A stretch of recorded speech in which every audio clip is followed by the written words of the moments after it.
Welcome to Climate Now, a podcast that explores and explains the ideas, technologies, and the practical solutions that we'll need to address the global climate emergency. I'm your host, James Lawler. At Climate Now, one of our main priorities is helping our listeners to understand the latest developments in the climate space. We do this through our weekly climate news recaps, Climate News Weekly, our bi-weekly deep dive episodes, and our weekly newsletter. As 2023 comes to a close, we'd like to thank you, our listeners, for choosing us among all of the other climate-related media out there. We're very appreciative to have such loyal listeners, and we're always excited to read your comments, messages, and your emails. Thanks for your support. We're wrapping up 2023 with a 3-episode series covering a 30-plus-year-old climate solution that has been central to the way governments, companies, and even individuals think about carbon emissions, which is the voluntary carbon offset market, also known as the VCM. Over the course of the next 3 episodes, we'll explore the VCM in depth. In this episode, the first in our series, we're digging into what the voluntary carbon offset market is, why it came about, and some of the challenges it has faced in recent years. In episode 2, you'll hear from 3 providers of offsets and learn how they work and where they fit in the larger market. Finally, in episode 3 of this series, we'll take a close look at the dynamics of the market, what verification really means for offsets, and what directions the market might be going in the future. Thanks for joining us. To set the stage for this series, we'll start by answering the question, what is a carbon offset? While carbon can be captured by trees, dirt, carbon dioxide sucking machines, and rocks, how does that chemical process translate to a credit that can be bought and sold on the market? In July of 2021, Climate Now released an episode titled, What's Wrong with Carbon Offsets?, where we invited 2 carbon offset experts, Derik Broekhoff and Mark Trexler, to give us a brief history of the VCM and their take on the promises and pitfalls of the market and the technology it revolves around. Specifically, Derik Broekhoff shared a great explanation of what a carbon offset is. Here is a clip from our July 30th, 2021 episode. So in the most generic sense, carbon offset is the removal of carbon dioxide from the atmosphere or a reduction in the emissions of greenhouse gases that is used to compensate for emissions that are occurring somewhere else. So what happens is a buyer of a carbon offset will have a certain target, let's say, for reducing their emissions, or they have some amount of emissions that they simply cannot reduce themselves, but they want to get to a level of net zero emissions. So they go out and they pay other parties to reduce emissions or take CO2 out of the atmosphere. And then they claim that reduction or that removal against their own greenhouse gas emissions. The catch here is that in order for that kind of claim to be valid, right, there has to be a causal connection between your paying someone else to reduce emissions or remove CO2 and that reduction or removal actually happening. If you haven't heard it yet, we highly recommend taking a listen of this episode featuring Mark and Derik from 2021. You can find it on your podcast app and on the Climate Now website. While that episode covered many basics on the VCM, a lot has changed since, and today, the future of the voluntary carbon offset market is in flux. As you'll learn, while the market has been rocked by a series of investigations, reports, and critiques, a lot of companies are buying offsets. Our questions include, what impacts is the VCM having on climate? Are the changes this market is facing helping to ensure that offsets are in fact offsetting what they are meant to? Or what else might be going on in this market that we should understand? So let's dive in. Since we released our first episode on carbon offsets 2 years ago, the voluntary carbon offset market has slowed, at least in terms of total carbon credits traded. In 2022, traded carbon credits dropped 51% from their 2021 peak, according to the State of the Voluntary Carbon Markets report by Ecosystem Marketplace. And again, all links that we cite on the Climate Now podcast are available on our website, so you can go and read for yourself. According to that report, this change in traded carbon was due to many factors, including a rise in scrutiny into the myriad carbon offset providers that have cropped up, concerns about the validity of major offset projects, and a growing understanding that the average price of an offset at the time, $4, is surely not enough to actually offset a real ton of carbon dioxide, when the social cost of each ton of carbon dioxide is likely close to $200 per ton. While trading decreased between 2021 and 2022, the average price of a carbon offset rose by more than 80%, from $4 per ton to $7 per ton. This change meant that the total value of the voluntary carbon market was able to remain relatively steady at just under $2 billion per year. The number of carbon offsets traded in the first half of 2023 more or less matched the same period in 2022, at 143 million tons, according to a report by research agency Climate Focus. Now, to explain one thing that you might be asking, $4 and $7 a ton seems very, very low, especially as compared to some of the credits that we'll talk about in this series, which trade at well over $500 per ton of CO2 stored. So why is that? Well, CO2 can be stored and carbon credits can be traded for a wide variety of different types of offset projects. The vast majority of these are forest offset projects, where the cost per ton is significantly lower. Again, 1/100th of some of the other types of projects and higher quality projects, which might be underground storage or mineralization, where the CO2 is very clearly captured and stored for geologic time. We'll get into more of that later. For the first episode in this series, we're drilling down on what the VCM is. To do so, we invited two sets of guests to give us two different ways of thinking about the voluntary carbon offset market. First, you'll hear from Alex Dolginow and Colin McCormick, who both work at Carbon Direct, a firm that helps other companies decide what carbon offsets are best for their goals. We discuss how Carbon Direct works to ensure carbon offsets are actually effective at reducing net CO2 emissions. What makes for a good credit? Then you'll hear a conversation with Derik Broekhoff and Trexler, our guests from our 2021 episode on carbon offsets, whom we invited to come back on the show to give us an updated take on what the VCM looks like today, what's been working, and what hasn't since our 2021 conversation. Alex Dolginow and Colin McCormick work at Carbon Direct, a firm founded in 2019 whose stated mission is, quote, making carbon science actionable. Alex Dolginow is head of portfolio diligence, and Colin McCormick is chief innovation officer. Welcome, guys. Thank you. Good to be here. Thanks for having us. So let's talk about Carbon Direct just quickly to understand the business. What is the business model of Carbon Direct, Colin? Well, part of the business is an advisory services firm. So we describe ourselves as a science-based carbon management company. On the advisory side, we have clients who pay us usually on an engagement basis over pretty extended engagements. That might be several months. And we'll dig in with them, maybe looking at the landscape of decarbonization options in transportation, or looking at sustainable aviation fuels, helping them understand what the technology pathways are there. The other side of the business is the platform. There we do shorter engagements. We help companies do their corporate carbon footprinting. That tends to be on a faster turnaround basis. Other parts of that platform are related to our portfolio of science-vetted carbon removal offsets. And Alex can tell you a little more about that. Yeah, so in general, many of the clients that Carbon Direct serves are interested in trying to find high quality carbon credits. And we had sort of a number of experiences where folks came to us and said, hey, we're just looking for some good credits. Can you tell us which those are? And we had the kind of unsatisfying answer initially of, well, we can run a long process for you to try and figure out which credits are good and, go through this sort of elaborate thing. But sort of out of those questions stemmed this idea of we can offer some credits pre-vetted that we as Carbon Direct have looked at very carefully and decided, okay, these meet our bar, and we make those available to anyone who wants to purchase credits. When you say high quality credits that your clients are coming and accessing the platform for, what do you mean by that? Yeah, it's a great question, and one we think about a lot. So when we say high quality credits, we generally look for about 6 different criteria to basically be robust in terms of the scientific integrity and in terms of how it impacts communities and environments. One way to think about this is if you're doing a carbon removal project, there's a lot of ways to mess it up.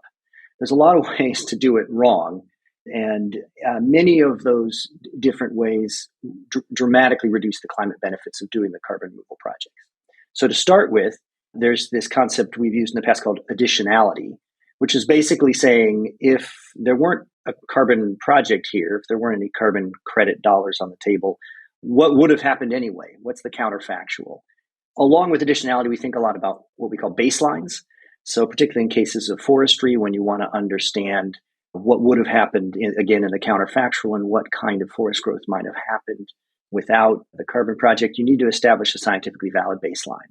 So you can't assume the counterfactual of no growth. You can't assume a counterfactual that's extremely unrealistic in order to inflate the carbon claims. We also focus a lot on what we call carbon accounting. So that's ensuring that all the life cycle emissions of the project are included. There might be diesel vehicles that are moving on site. There might be materials that are supplied and have an upstream emissions factor. All of that needs to get rolled in to the full carbon math and make sure that the total tons removed include that as well. There's more to this list, but the last one I'll touch on is this concept of leakage, economic leakage. You may be doing carbon removal in a particular location, but if market demand remains the same, then that activity may simply shift somewhere else. That could be logging, that could be forest clearing for cattle. So understanding whether there's economic leakage going on and how that might erode the carbon benefits of the project is really also very important for the high quality nature of the project. So what about a scenario where I've decided to form a company and I'm going to spend money to purchase land in the Amazon and put up fences around it so that it won't be deforested, right? And so you can see on a map that everywhere around my parcels have been deforested. So you have some case to say, oh yeah, the fact that he bought that land and put the fences around it probably saved that forest. Okay, is that a project that would pass muster or not? First of all, there's a lot more that we would need to know about that project. I think as you've established the thought experiment, it does seem fairly convincing that that land was at risk of deforestation before you bought it. Okay, so I don't think that would necessarily be in question. A set of questions around what's your plan for management and long-term fate of that land. Are you just buying it this year to get some carbon credits and then you're going to cut it down next year? So we have a kind of an issue there. There's a leakage question of, great, maybe you protected that parcel of land. Did just one more hectare of forest get cut down somewhere else? And understanding those dynamics is very challenging. There's an ecological question of, depending on how large the plot you have is, can it continue to be viably a forest if it's deforested in all the areas around it? So that's a separate issue. So all of those are entangled, or all of those need to be addressed. So just the scenario as you've painted it would certainly not pass muster with us as a fully described project. And as you've described it, we would absolutely reject it, or at least ask a lot more questions to try to get the basic information we need to compare it to our standards. Got it. So maybe you could talk us through some of the other categories of carbon removal, carbon credit creation that you look at, and perhaps just sort of touch on some of the key considerations or issues with each type, just to help sort of flesh out the picture of what some of the concerns are with each of these types. Sure. One of the types we look at is biochar. It's in the portfolio. Biochar is the result of taking woody biomass and pyrolyzing it, heating it in the absence of oxygen. You get out of that syngas hydrogen, which you can use for power or heat, and the residual that's left behind is a very recalcitrant, long-lived carbon product. That can be added to soils, which is a long-duration storage of carbon, also can help improve soil pH, particularly in acidic soils. So applying biochar that comes from a feedstock that we think is sustainable can be a very good carbon removal pathway. There's a number of other ones we look at, and I'll shift over a little bit to the engineered side where I focus a little more.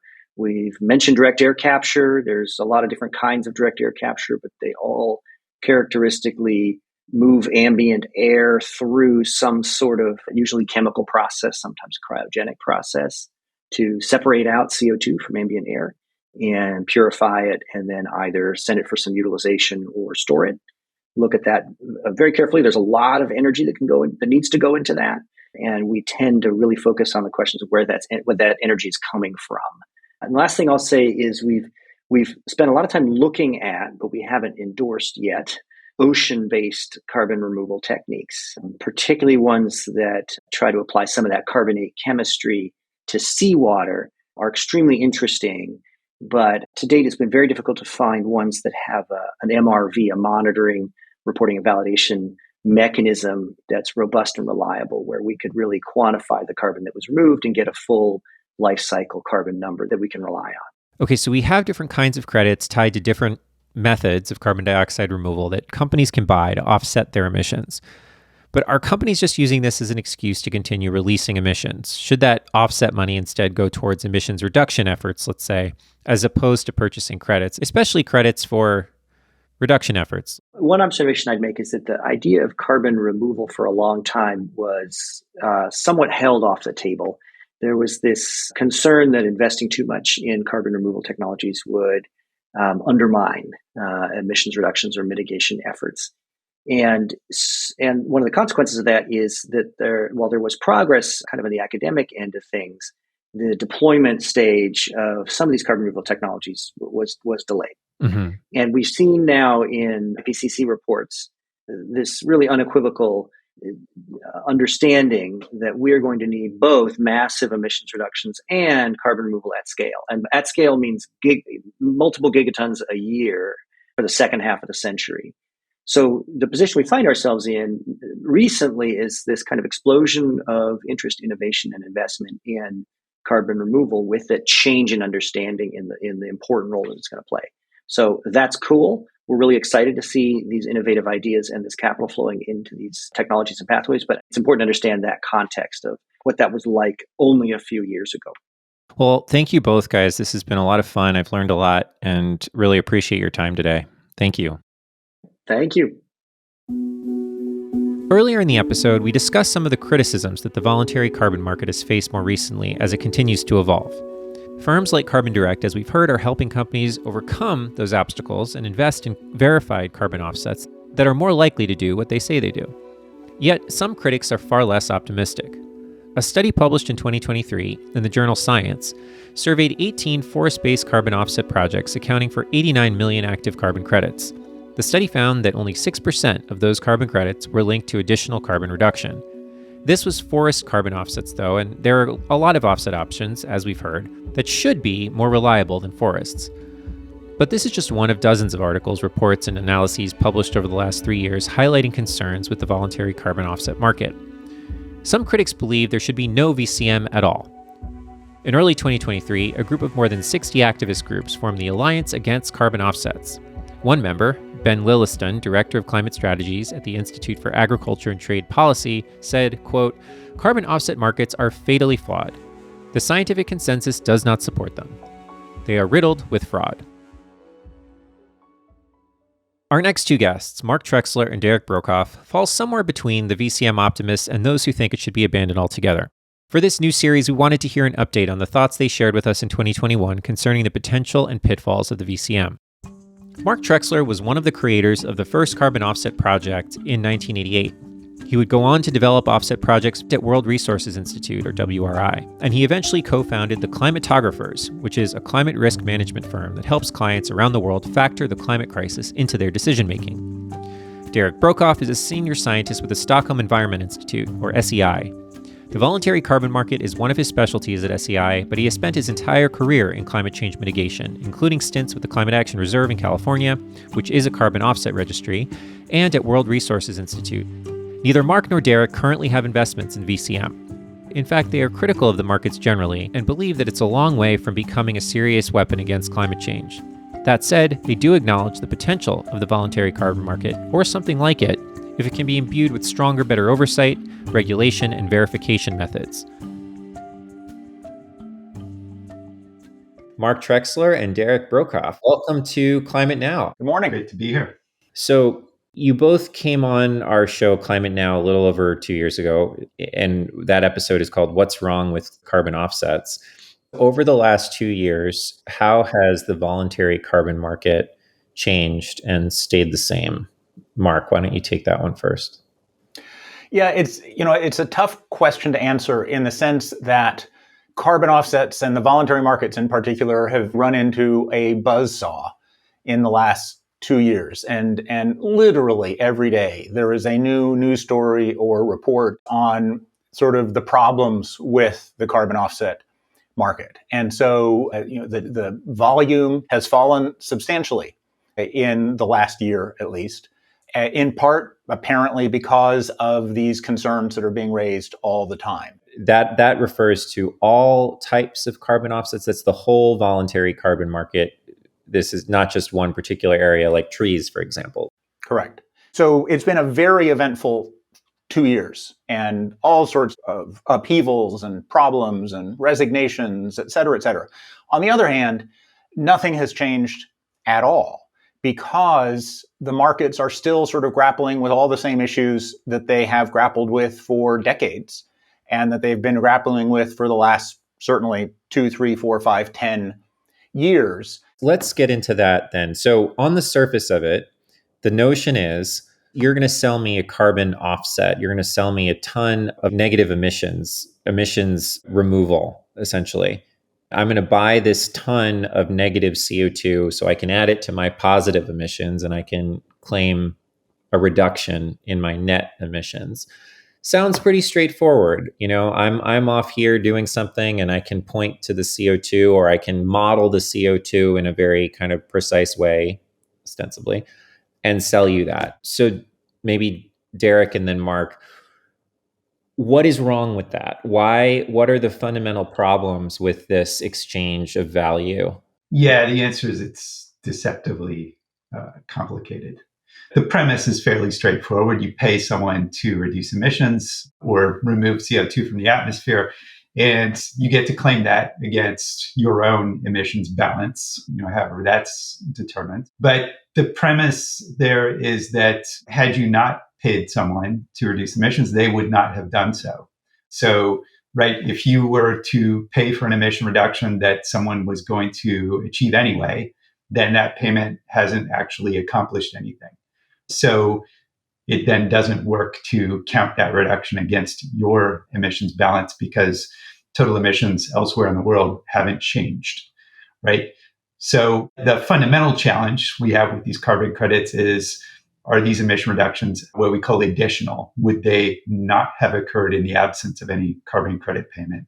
And there's the related question about if this activity that's reducing emissions, even if it would not have happened but for your payment, what would the emissions have been in the absence of this activity?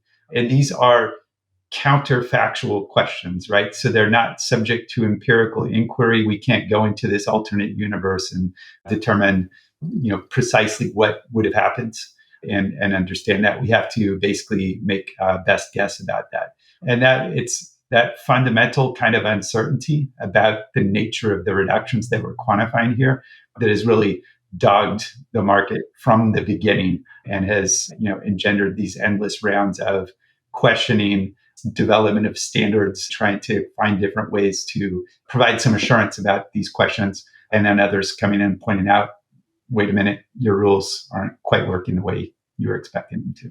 So can I wrap my mind around this with an analogy? So let's say I have a bathtub. It's full of water. Faucet won't stop running. This tub is about to overflow and flood my house. Now, I'm trying to drain the water at least as fast as my broken faucet is adding water in.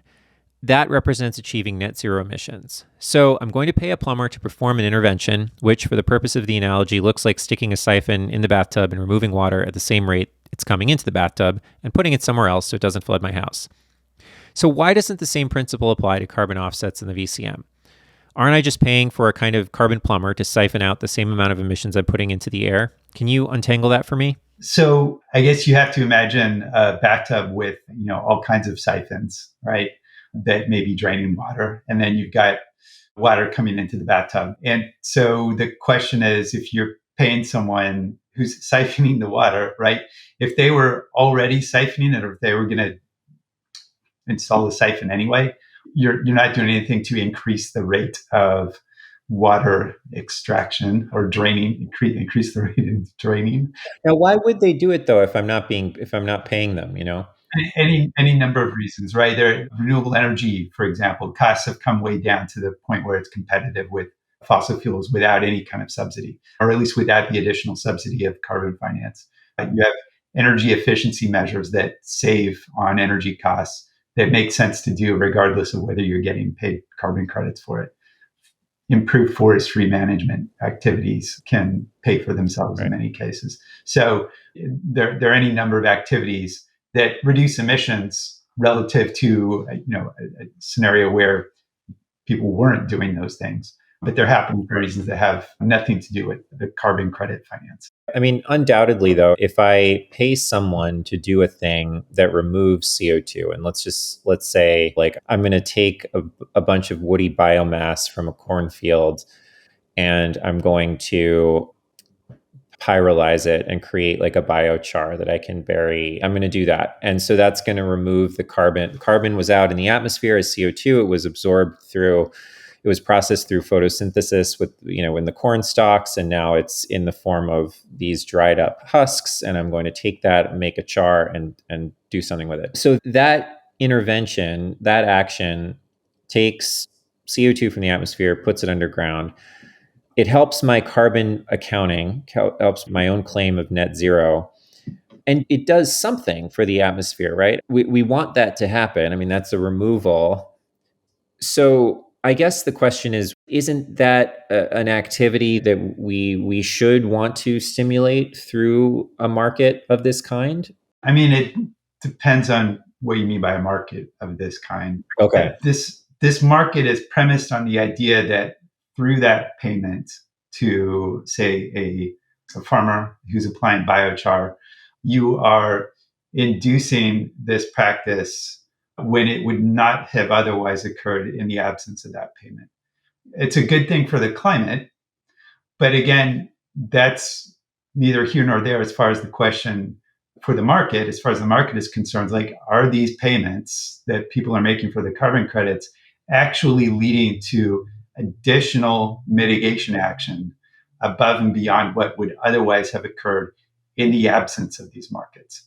The challenge we have is how to ensure that these carbon credit markets are actually achieving mitigation above and beyond what would have happened if the markets didn't exist. Right. So if there was not a market, but there was simply government incentive, for example, to pay people to do these things, that would be fine. Yeah, another big area of concern, which is a big area, a big chunk of the market even today, is renewable energy. So the idea is you build wind turbines, solar farms, and things of that nature that will displace fossil fuels and therefore avoid or reduce emissions.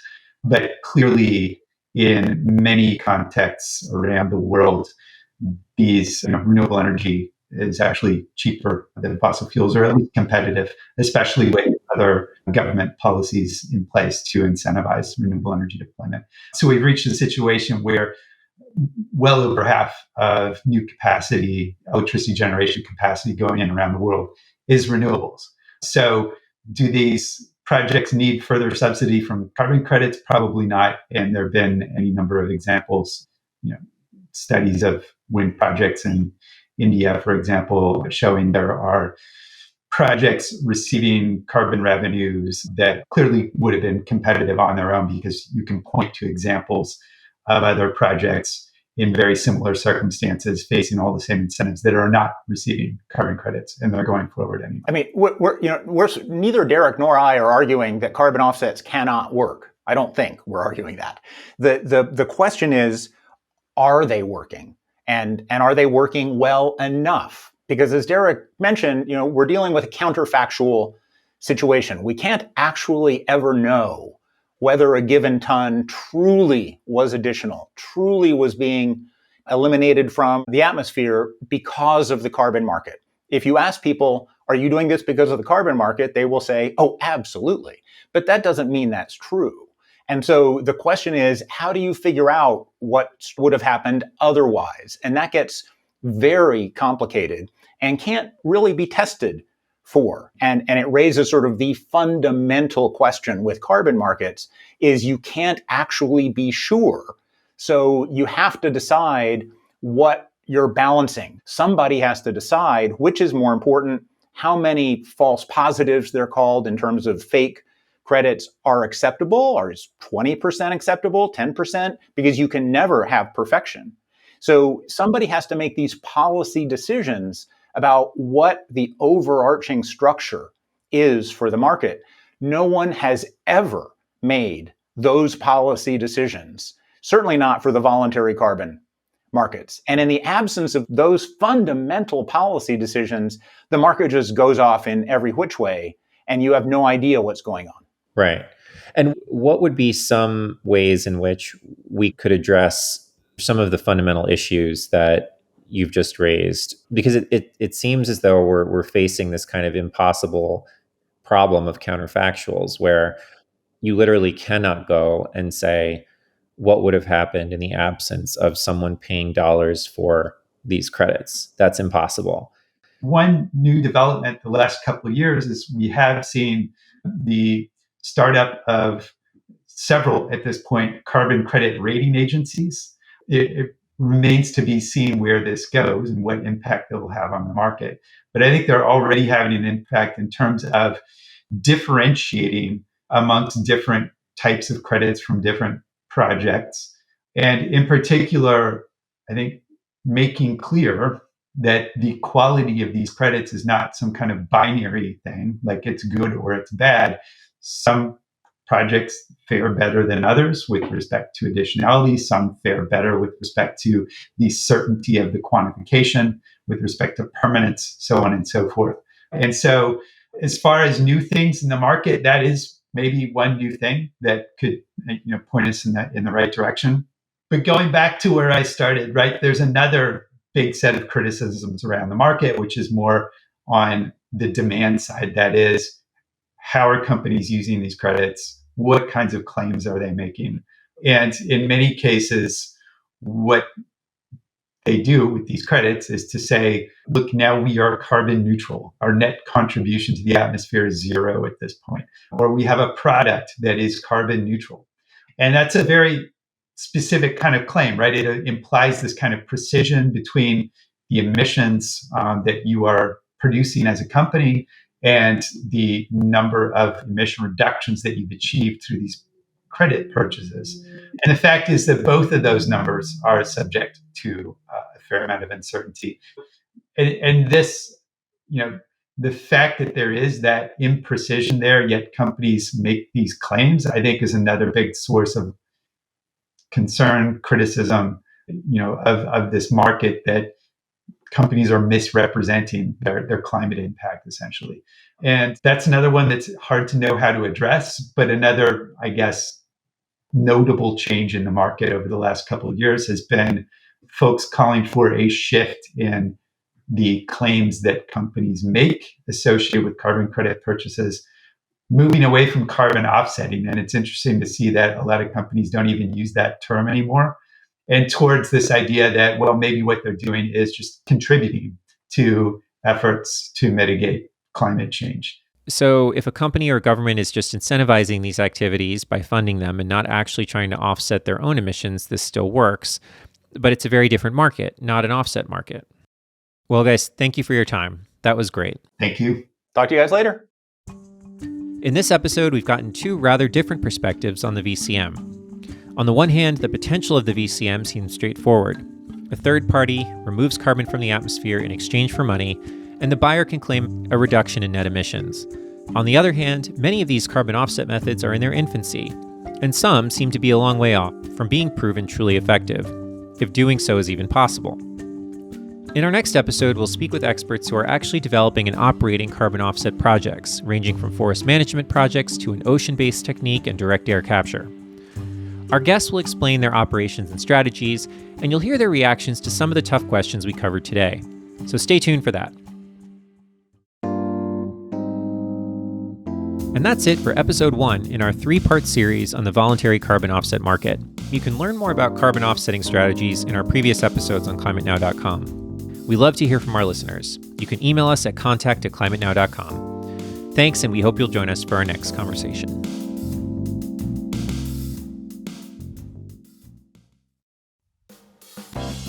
Climate Now is made possible in part by our science partners like the Livermore Lab Foundation. The Livermore Lab Foundation supports climate research and carbon cleanup initiatives at the Lawrence Livermore National Lab, which is a Department of Energy applied science and research facility. More information on the Foundation's climate work can be found at livermorelabfoundation.org.